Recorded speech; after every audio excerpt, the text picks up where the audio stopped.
IDTV మన ఉనికి మన వాణి.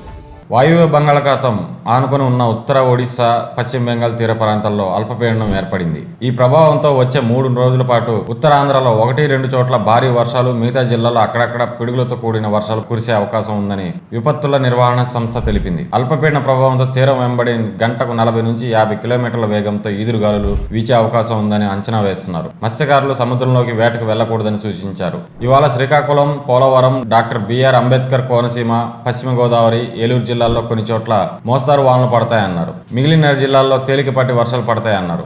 వర్షాలు, ఈదురుగాలులు వీచే సమయంలో ప్రజలు అప్రమత్తంగా ఉండాలని సూచిస్తున్నారు. మరోవైపు hospital disaster management planning south zone work shop ప్రారంభమైంది. ఎన్ఐడిఎం సౌత్ క్యాంపస్ లో 2 రోజుల సౌత్ జోన్ వర్క్ షాప్ ఘనంగా ప్రారంభించారు. విపత్తుల సమయంలో ప్రజారోగ్య రక్షణ, అంతరాయం లేని వైద్య సేవల కోసం ఆసుపత్రుల సన్నద్ధతను పటిష్టం చేయడమే ఈ సదస్సు ముఖ్య ఉద్దేశమని ఏపీ విపత్తుల నిర్వహణ సంస్థ తెలిపింది.